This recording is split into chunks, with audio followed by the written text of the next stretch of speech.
그게 좀 무서워. 네, 무서워요. 네. 시체뼈죠, 시체뼈. 네. 머리 밀고 여기 두개골에서 뼈를 떼다가 막 빼식을 하고.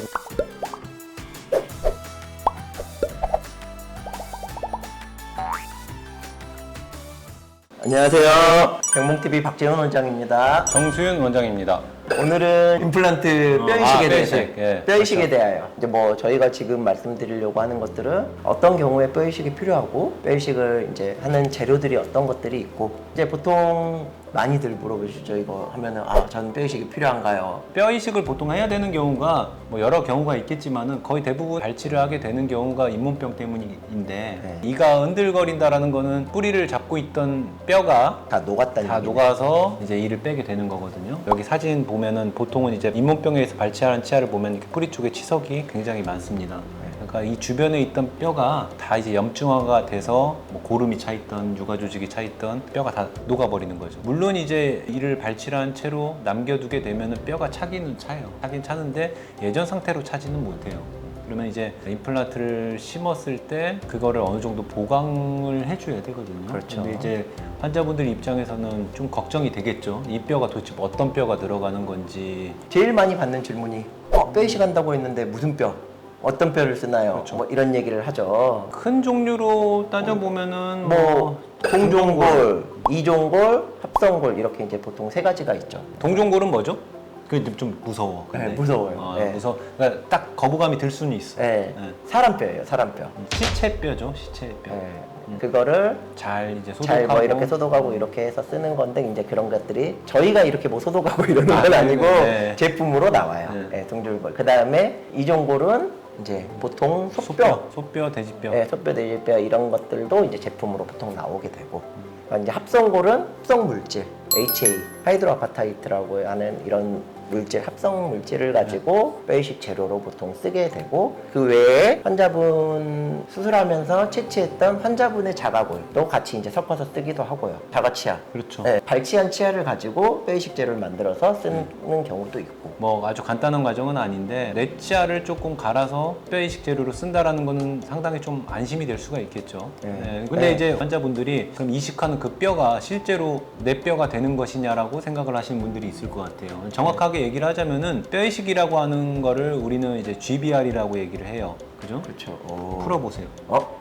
가이디드 어. 본 리제너레이션.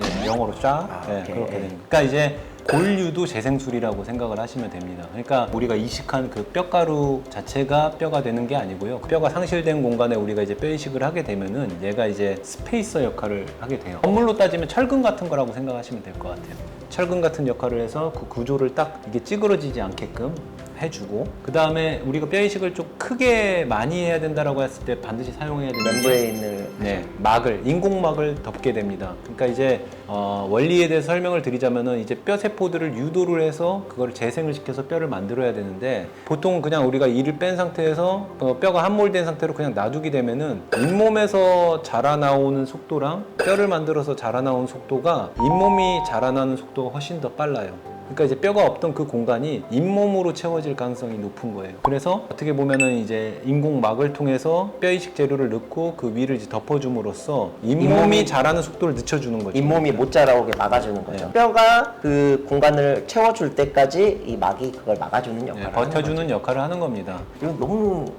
그래도 좀 아셔야 되니까. 어느 정도는 굉장히 배우신 분들이 많아요. 이 정도는 뭐 알아들으실 것 같아요. 그래서 이게 쉽게 얘기해서 그렇게 치과 의사가 환경을 만들어주면 치과 의사의 역할은 그냥 환경을 만들어주는 거예요. 결국은 뼈를 만드는 거는 환자분들 본인의 면역력과 몸입니다. 그래서 뼈 이식 재료 그 가루 자체가 뼈가 되는 것은 아니다.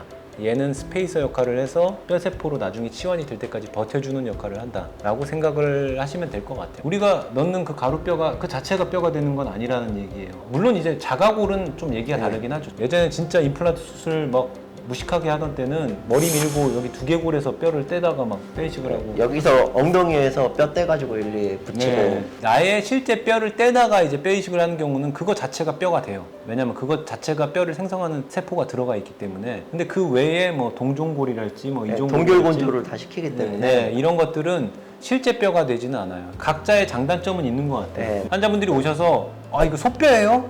아 이거 뭐 시체? 이러실 필요는 없다라는 거. 네, 그런 거는 그거는 없으시고 네. 그 다음에 뭐 저를 꼭 뼈 이식을 해야 하나요? 이렇게 하시면 이제 임플란트를 딱 심었을 때 그 주변에 전체적으로 뼈가 골고루 다 둘러싸여 있어야 돼요. 그게 원칙이죠. 네. 지지를 해줘야죠. 지지를 해줘야 되고 나사가 드러나지 않아야 되면 최소한 두께가 전체적으로 2mm 이상씩 이렇게 있어야 되는데 이제 그만큼이 안 되죠. 보통 아래쪽에서 이가 빠지게 되면 볼 쪽에서부터 혀 쪽으로 이렇게 흡수가 일어나서 나중에 이제 이렇게 얇아지거든요. 이렇게 엑스레이 파노라마로 보면 길이는 충분한데 이렇게 심고 나면은 벗겨진 것처럼 나사가 이제 드러나게 돼서 약간 슬로비. 이제 이 부분을 이제 덮어서 뼈 이식을 하는 경우가 좀 많이 있죠. 네. 기본적인 이제 제일 중요한 거는 임플란트 주변에 뼈가 다 있어야 되는데 그게 없을 때 뼈 이식을 한다로 생각하시면 될 것 같아요. 네. 꼭 필요한 경우에는 반드시 해야 됩니다. 네. 심어가지고 얘가 뼈하고 붙는 것까지는 문제가 아닌데 네. 나중에 문제가 이제 거기에서부터 이제 잇몸이 다 내려가가지고 나중에 이제 거기서 문제가 되기 때문에 임플란트의 스트레드라고 하죠. 네. 그 나사산. 나사선이 굉장히 거친 부분이에요. 그 거친 부분이 잇몸이 뼈 바깥으로나 잇몸 바깥쪽으로 노출이 돼 있게 되면은 치태나 음식물이 끼면서 잇몸이 계속 임플란트 심었는데도 계속 붓고 문제가 되잖아요. 그거에 가장 큰 역할을 또 하게 됩니다. 필요한 경우에는 반드시 해야 된다. 네, 오늘 임플란트 뼈 이식에 대해서 알아봤는데요. 임플란트 뼈 이식 해야 되냐 꼭 안 해야 되냐 이거는 각 의사 선생님. 네, 의사 선생님들께서 보시고 필요한 부분에는 꼭 해야 되는 거가 맞는 것 같습니다. 오늘도 도움 되셨다면 구독과 좋아요 부탁드립니다. 감사합니다. 감사합니다.